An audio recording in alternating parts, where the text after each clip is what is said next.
porque sabemos que nos has acompañado hasta este momento y sabemos que nunca nos vas a abandonar. Te pido, Padre, que puedas bendecirnos ahora que vamos a estar estudiando tu palabra y que nos puedas ayudar a cada día de nuestras vidas vivir con propósito, pero no cualquier propósito, sino el propósito que tú tienes para nosotros. Bendícenos en el nombre de Jesús. Amén. Amén. Bueno, hermanos, como ya escucharon, el tema para esta mañana, ya tarde, es viviendo con propósito. ¿Cuántos se han preguntado el propósito por el que estamos aquí en esta tierra? Yo sé que todos nosotros nos lo preguntamos, incluso aquellos que no creen en Dios se lo preguntan, así que vamos a ver qué dice la palabra de Dios acerca de nuestro propósito.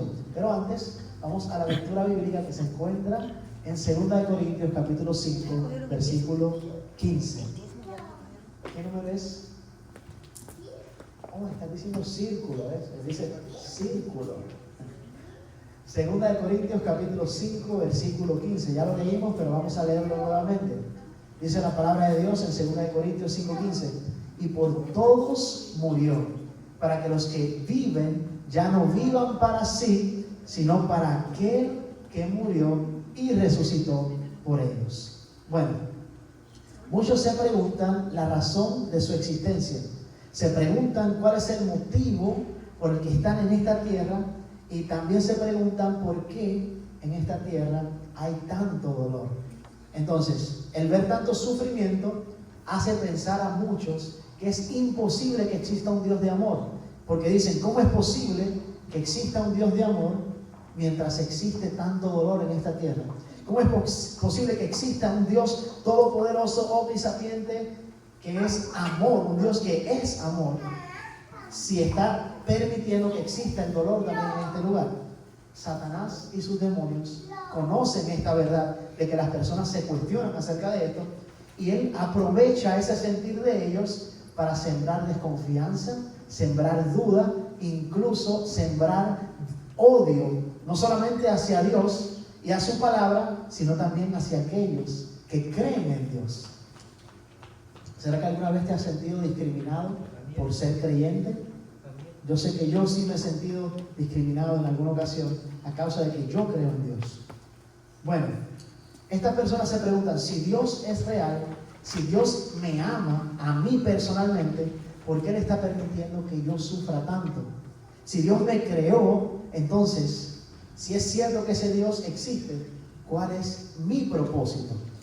Entonces, hoy vamos a estar dejando que la Biblia nos ayude a encontrar cuál es el propósito para el cual fuimos creados, cuál es el propósito por el cual existe tanto dolor, pero vamos a estar utilizando la palabra de Dios para responder y no las palabras del pastor. Así que vamos a Efesios capítulo 2, versículo 10. Búsquenlo en sus Biblias también por si acaso cometí un error, ¿verdad?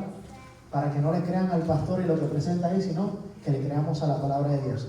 Efesios capítulo 2, versículo 10. Una vez cuando lo encuentren.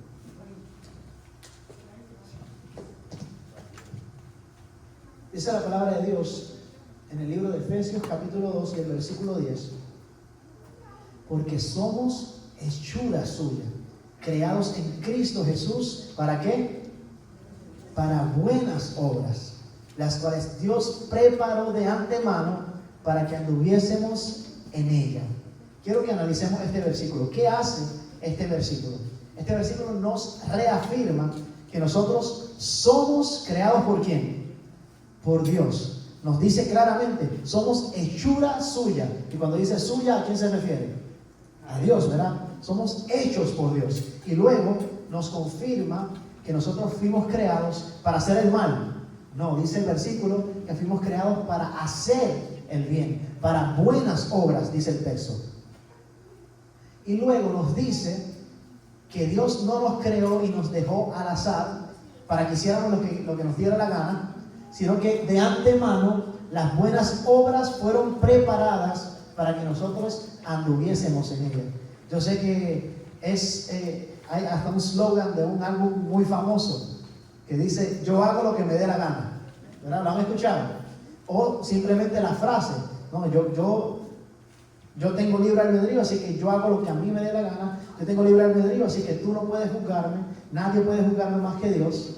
La gente cuando dice eso no sabe lo serio de que el Dios todopoderoso, el Dios perfecto y santo y bueno, sea el único que puede finalmente ejercer el juicio sobre nosotros, ¿verdad? El juicio final se va a encargar de hacerlo un Dios santo, poderoso, bueno, pero eso no significa que porque Él es amor, todo el mundo va a salvarse, ¿verdad? Significa que todos tenemos que hacer la voluntad de Él, porque Él no va a permitir que la maldad reine para siempre. ¿Será que les viene un texto a la mente cuando dice el texto que las buenas obras fueron preparadas de antemano para que nosotros anduviésemos en ellas? ¿Qué texto les viene a la mente cuando piensan en dónde pueden estar esas buenas obras que Dios preparó? Lo primero que nos viene a la mente es la Biblia, ¿verdad? Pero hay un texto dentro de la Biblia que todos conocemos, los 10 mandamientos, ¿verdad? Son las buenas obras que el Señor preparó para que nosotros anduviésemos en ellas. Ellas se encuentran en Éxodo 20 y Deuteronomio 5, ¿verdad? Hay muchos textos que Él nos dejó de antemano. Podemos escarbar toda la Biblia para encontrar cosas buenas que Dios nos pide que hagamos, pero el texto principal de las buenas obras que resume lo que es el amor, lo que es ser bueno, es si seguimos los 10 mandamientos, ¿verdad?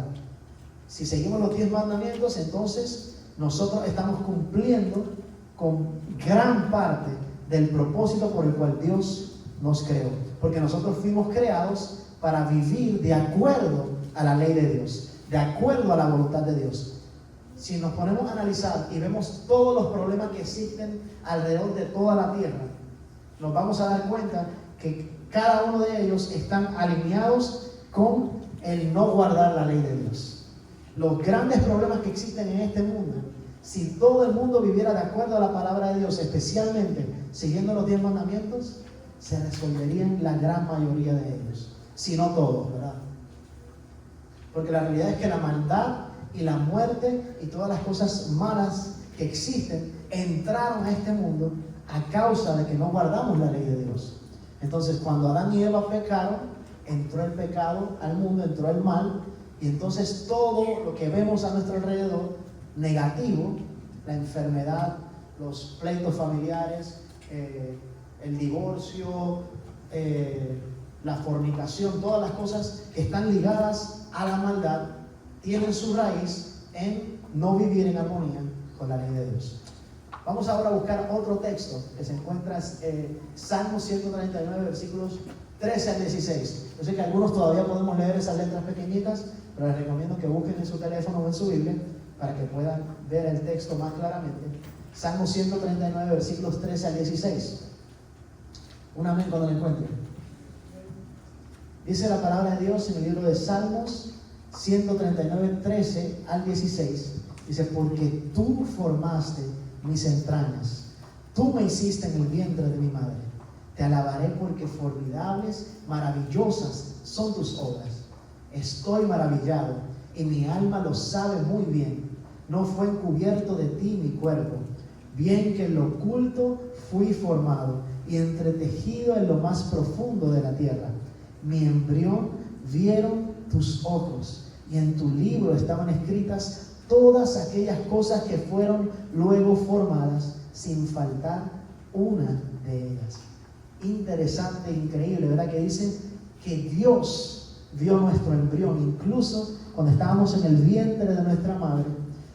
Dios nos muestra que somos importantes para Él. Dice que somos importantes para Él, no cuando nos convertimos al cristianismo, no cuando nos bautizamos, no cuando vamos a la iglesia. No, somos importantes para Dios desde que fuimos creados en el vientre de nuestra madre.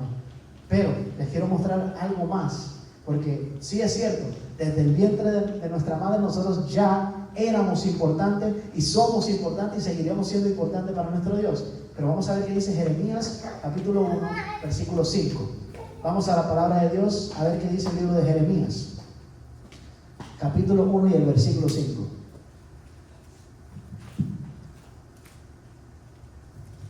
Un amén cuando lo encuentren.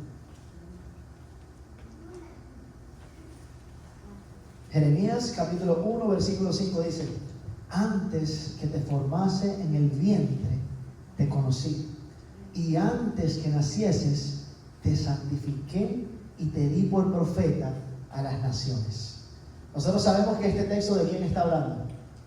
El nombre del libro lo dice, ¿verdad? Está hablando acerca específicamente de Jeremías. Pero, aunque está hablando específicamente de Jeremías, y él fue un gran profeta, ¿verdad? Jeremías fue, además de profeta, ¿qué fue? Hombre como tú y como yo. Él no era un ser diferente a nosotros. Él fue un ser que Dios creó con un propósito. Así que si en la Biblia dice que desde antes de que se formase Jeremías, pero el versículo anterior dijo que desde el vientre de nuestra madre, pero aquí dice que incluso desde antes ya Dios tenía planes para cada uno de nosotros. Digo, para Jeremías dice el texto, pero ¿será que lo podemos aplicar a nosotros? Yo estoy seguro que sí, porque ¿cómo va a ser que Dios va a tener preferencia con Jeremías solamente? No. Esto es cierto de Moisés, esto es cierto de Pedro, de Juan, de Santiago, esto es cierto de todos ellos, pero eso no significa que deja de ser cierto para ti y para mí. Entonces, desde antes de que nos formásemos en el vientre de nuestra madre, Dios tenía planes para ti. ¿Qué te hace sentir eso? ¿Qué te hace sentir que desde antes de que tú existieras, el Dios Todopoderoso, el ser más importante del universo, tenía sueños para ti? Sueños que tenían que ver contigo. No eres cualquier cosa. Tú eres importante y eres valioso para Dios y existes con un propósito. Qué bonito saber eso, ¿verdad? Que el ser más importante de todo el universo pensó que tú y yo éramos necesarios en esta tierra. Pudimos no haber existido, pero el Dios Todopoderoso vio todo lo que existe y dijo, ahí falta el hermano Alberto. Todo está hermoso, todo está muy bueno, pero ahí falta la hermana Estefania, ahí falta Danielita. Qué hermoso, ¿verdad? Saber que Él pensó en nosotros. Si yo te dijera que Lionel Messi o Cristiano Ronaldo o tu artista favorito te envió un video dándote un saludo, ¿te sentirías importante? ¿Te sentirías feliz? No te lo envió a ti solamente, sino que lo puso en sus redes sociales. ¿Cómo te sentirías? Que el ser más admirable que tú conoces, humano, pusiera un video en sus redes sociales hablando acerca de ti, diciéndote que eres importante para él, o simplemente saludándote.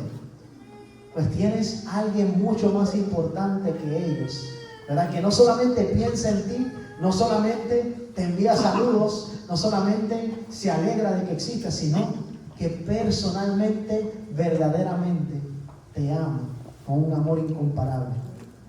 Yo sé que tal vez lo dudas, pero esta es una realidad que no la vas a cambiar. Aunque tú pienses que no, aunque tú odies a Dios, Dios te ama. Aunque tú estés lleno de maldad, Dios te ama. No importa lo que estés pasando, no importa lo que hayas hecho, no hay pecado que el Señor no pueda perdonar. Si tú te entregas a Él verdaderamente, tus pecados van a ser arrojados al fondo del mar y Él no los va a sacar. Satanás va a estar tratando de sacarlos y enseñártelos, ¿verdad? Y decirte, mira, ¿te acuerdas cuando hiciste esto? ¿Te acuerdas cuando hiciste aquello? Pero tú le vas a poder decir, no, yo tengo una hoja en blanco, porque yo acepté a Cristo y mis pecados fueron clavados en la cruz del Calvario. Pero para esto tienes que verdaderamente entregarte a Dios. Bueno, próximo texto que quiero compartir con ustedes, Efesios 1, 4 y 5. Vamos allá. Efesios capítulo 1, versículos 4 y 5. Dice la palabra de Dios: según nos escogió en Él antes de la fundación del mundo, para que fuésemos santos y sin mancha delante de Él. Nos predestinó para ser adoptados hijos suyos por medio de Jesucristo, según el puro afecto de su voluntad. Aquí encontramos entonces el propósito común que tenemos todos nosotros. Fuimos creados, pero no para hacer lo que nos diera la gana. Dice que fuimos creados para ser santos y sin mancha delante de Dios. Y luego dice que fuimos creados para ser hijos de Dios, ¿verdad? Porque el texto dice que somos creados, nos predestinó para ser adoptados hijos suyos. ¿Por medio de quién? Por medio de Jesucristo. Yo sé que tal vez has escuchado muchísimas veces, porque lo dicen en algunas iglesias, lo dicen en las redes sociales, lo dicen en todos lados, en la familia, es que somos hijos de Dios. Todos somos hijos de Dios. ¿Cuántos han escuchado eso? Es que todos somos hijos de Dios. Pero eso no es lo que enseña este texto, ¿verdad? Eso no es lo que enseña la Biblia. La Biblia enseña en este y otros lugares que para poder ser hijo de Dios tienes que ser adoptado. Suena feo, ¿verdad? ¿Cuántos molestaron a sus hermanos diciéndole, tú eres adoptado? ¿Cuántos? Voy a orar por todos aquellos para que se arrepientan. No. Hasta yo, le decía eso a mis hermanos. Nosotros somos 6 hermanos y aunque nos parecemos, hay algunos que son la piel un poquito más oscura que la otra, así le decíamos, no, tú eres adoptado. Entonces, eso es cierto y suena feo en nuestro contexto, porque una persona adoptada es una persona que tal vez estuvo en un orfanato, una persona que tal vez sus padres no eran muy buenas personas, los abandonaron o tal vez fallecieron. Entonces, el ser adoptado en ese contexto, en el de nosotros, suena feo. Pero si tú estudias el hebreo y ves la cultura hebrea y cómo era en estos tiempos, una persona que era adoptada tenía exactamente los mismos derechos que un hijo legítimo. O sea, el ser adoptado significaba que iba a ser igual que los hijos legítimos, no iba a ser inferior a ellos. Entonces, en este contexto, cuando vemos la palabra adopción por medio de Jesucristo, es un privilegio, es algo hermoso lo que el Señor dice de nosotros. Que nosotros, al aceptar a Jesús, aceptar lo que Él hizo por nosotros, y no solamente aceptarlo, sino decidir entregarnos a Él, bautizarnos en el nombre del Padre, del Hijo y del Espíritu Santo, podemos ser parte de la familia de Dios. Jesús es el Hijo primogénito de nuestro Dios, ¿verdad? Estuvimos estudiando en la lección, y nosotros podemos ser hermanos de Jesús, hijos de Dios. ¿Sabes qué es eso? El Dios Todopoderoso, el Creador, quiere que tú no simplemente seas un siervo de Él, quiere que tú seas parte de su familia, quiere que tú seas su hermano, parte de la familia real, parte de la familia más poderosa de todo el universo. No como algo para lo cual jactarnos, sino para sentirnos bendecidos y amados de que Dios pensó en nosotros y quiere que seamos parte de su familia. Qué bendición. Pero para poder hacer esto, entonces tenemos que entregarnos a Él, bautizarnos en el nombre del Padre, del Hijo y del Espíritu Santo. Y dice la palabra que el que dice que permanece en Cristo debe andar como Él andó.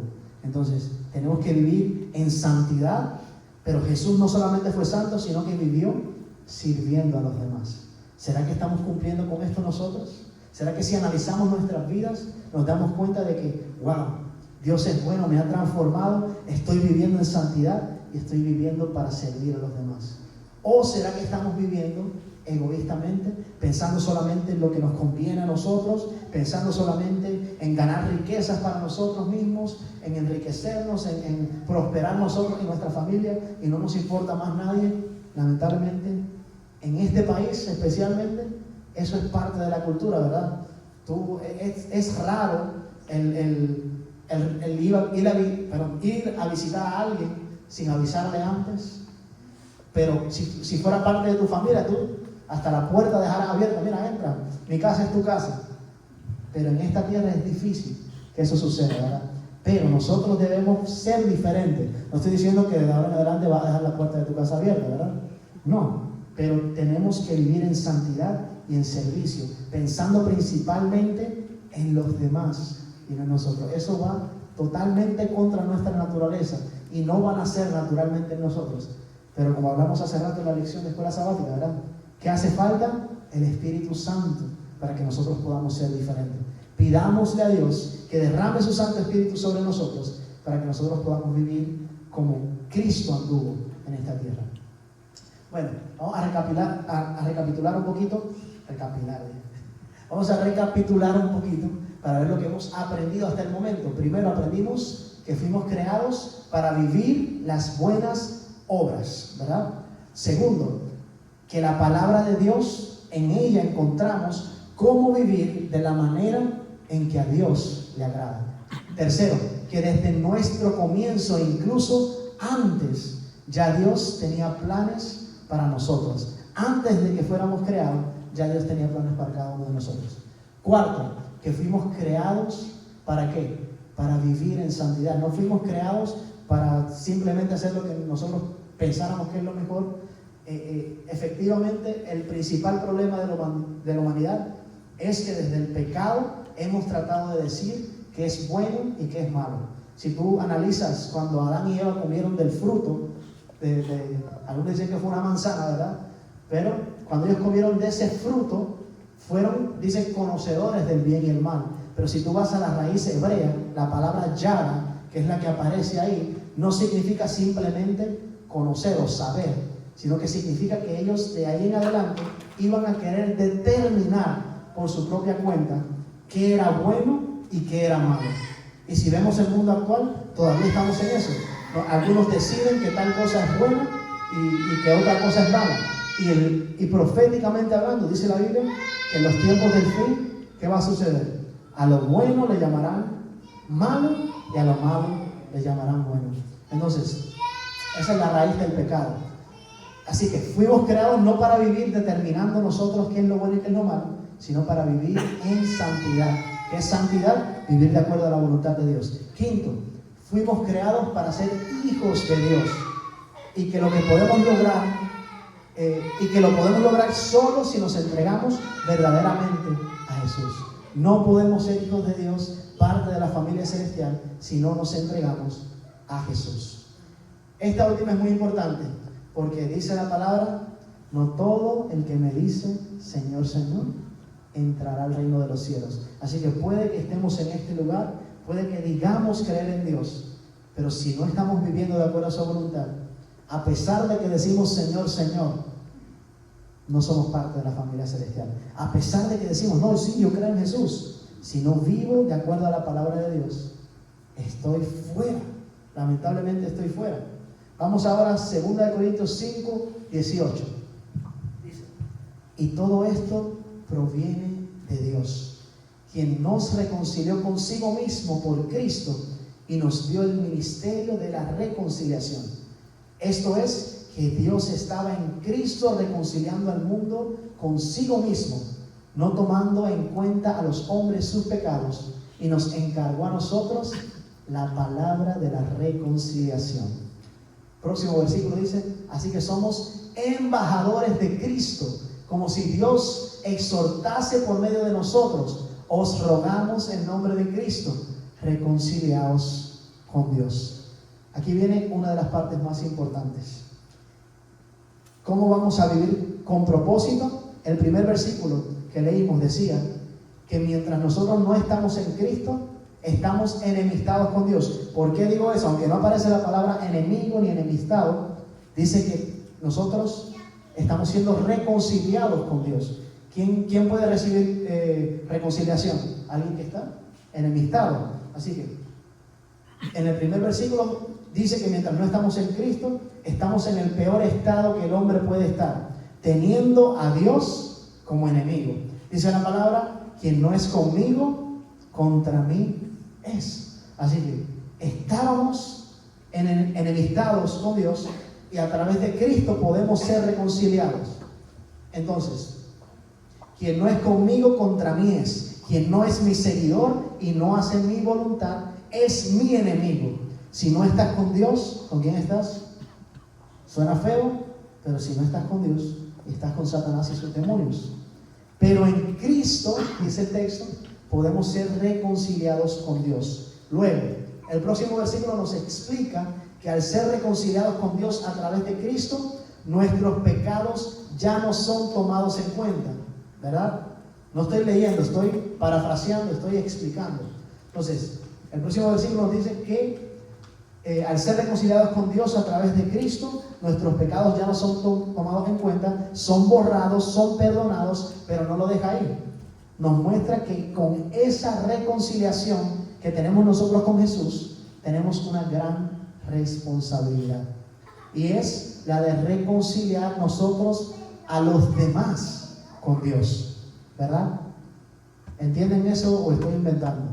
Yo pienso que eso es lo que dice el texto. Si me equivoco, corríjanme, pero eso es lo que parece para mí decir ese texto. Y si no estás trabajando para reconciliar a Dios con otros, ¿será que estás viviendo el propósito que Dios tiene para ti? ¿Será que estás verdaderamente tú reconciliado con Cristo si no estás trabajando para que otros se reconcilien con Él?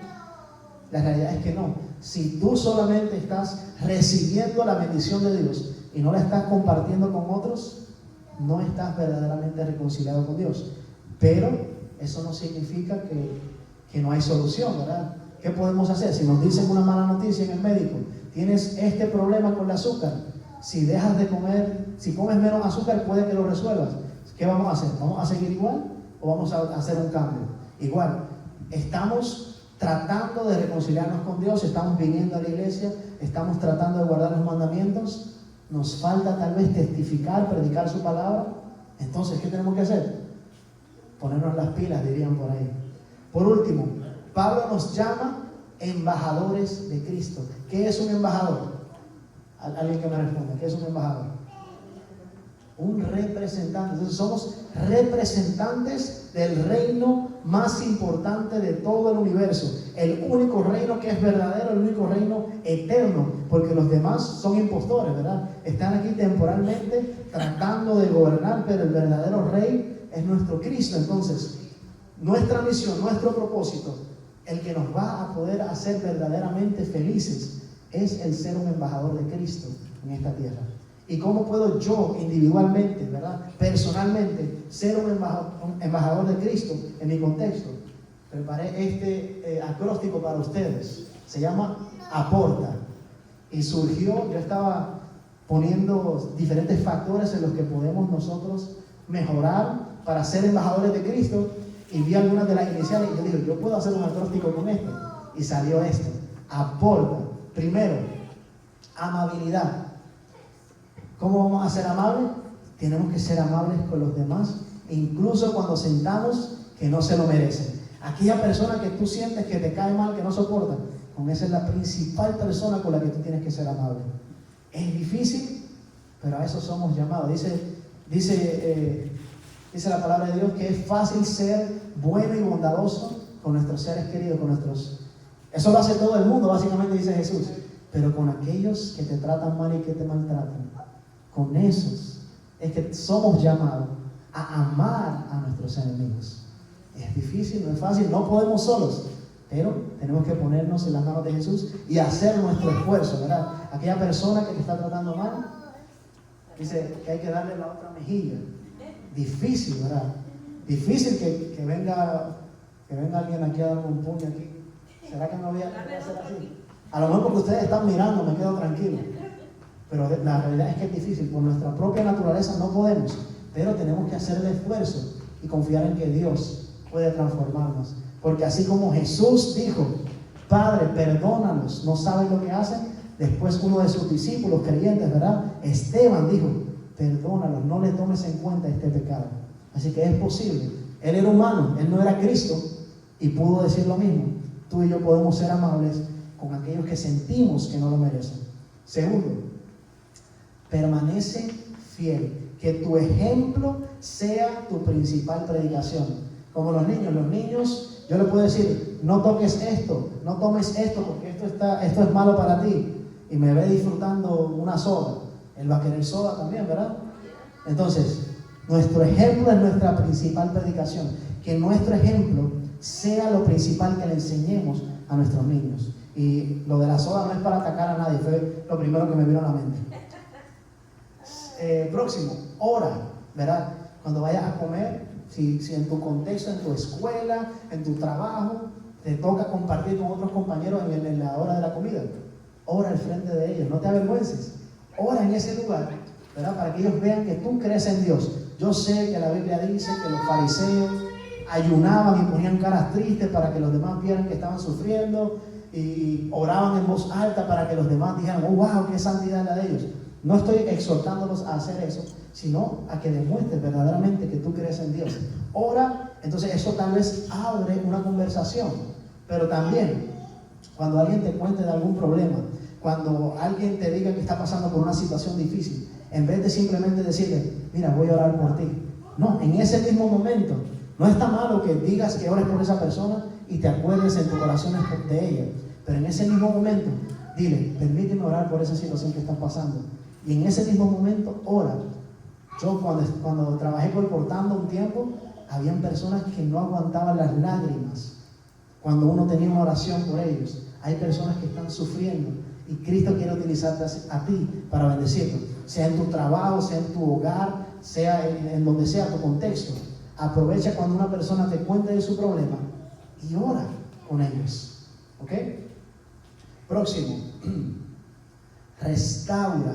Muchas veces las personas vienen a nosotros con situaciones y problemas, y casi siempre esos problemas se tratan de situaciones y relaciones que están siendo afectadas. O sea, casi siempre nuestras conversaciones, lamentablemente, mucha negatividad, pero alguien viene a donde te decirte, mira, estoy teniendo problemas con mi esposa, no sé qué más hacer con esto, mira, este jefe me tiene cansado, mira. Entonces, si una persona viene ante ti con esa situación, ese problema, que tu intervención no sea para empeorar esa situación, sino para apaciguarla. Seamos embajadores del reino, seamos embajadores de paz. Entonces, eso es algo que tenemos que hacer nosotros, restaurar en vez de destruir y empeorar. ¿Okay? Próximo, testificar. En lugar de estar constantemente hablando de nuestros problemas, eso lamentablemente es difícil no hacerlo, ¿verdad? En lugar de estar siempre hablando de cosas negativas, hablando de problemas, hablemos más de lo bueno que ha sido Dios con nosotros. Hablemos más de aquel milagro que hizo Dios en tus seres queridos. Hablemos de cómo Dios ha permitido que a pesar de las dificultades económicamente salgamos adelante. Hablemos de las bondades de Dios en vez de hablar acerca de lo negativo. Cuando hablamos de lo negativo le damos la gloria al enemigo, ¿verdad? Porque él es el que quiere que nosotros estemos sufriendo de esa manera. Hablemos de cosas negativas, de cómo Dios nos bendice, de cómo buscamos a Dios y Él ha hecho la diferencia en nuestras vidas. Testifiquemos de Jesús. Por último, ayuda. Identifica personas en tu comunidad, en tu escuela, en tu trabajo, en tu familia, en tu vecindario, donde sea. Mira sus necesidades, pero no solamente las mires de lejos, sino busca la manera en que tú puedas ayudar en esa situación. Y no solamente tú, sino busca cómo puedes involucrar a la iglesia para ser de bendición para esas personas y para la comunidad. Entonces, estas son solamente algunas de las cosas que podemos hacer. Podemos hacer, yo creo, con el abecedario completo, una letra para cada cosa que podamos hacer como embajadores del reino de Dios. Pero este está fácil de recordar. Aporta, si quieres tirar una foto, si no te pueden enviar la presentación después. Pero hemos sido llamados a ser embajadores del reino de los cielos. ¿Será que vamos a aportar a su reino? Yo creo que no. ¿Será que vamos a aportar a su reino? Amén. Bueno, Dios quiere utilizarte. Tienes un propósito. Tu propósito, como dijimos, vivir en santidad, vivir como Jesús vivió. Sobre todas las cosas, ser adoptado a la familia celestial. Vamos a orar. Padre Santo que estás en los cielos, te agradecemos grandemente porque tú nos permites ser adoptados a la familia más importante de toda la historia, la familia celestial. Ser hermanos de Jesús, ser hijos de Dios. Ayúdanos, Padre, a cumplir nuestra parte, aportando al reino de los cielos, aportando como embajadores de Cristo en este lugar. Padre, si hay alguien en este lugar que está pasando alguna situación difícil, te pido por cada uno de ellos. Te pido por todas las peticiones que se pusieron en la parte de atrás del boletinero, Padre, que podamos, Padre, nosotros continuar orando por cada una de estas peticiones. Confiamos en tu poder y que tu voluntad va a ser hecha. Bendícenos, Padre. Bendice también los alimentos que vamos a compartir. En el nombre de Jesús. Amén.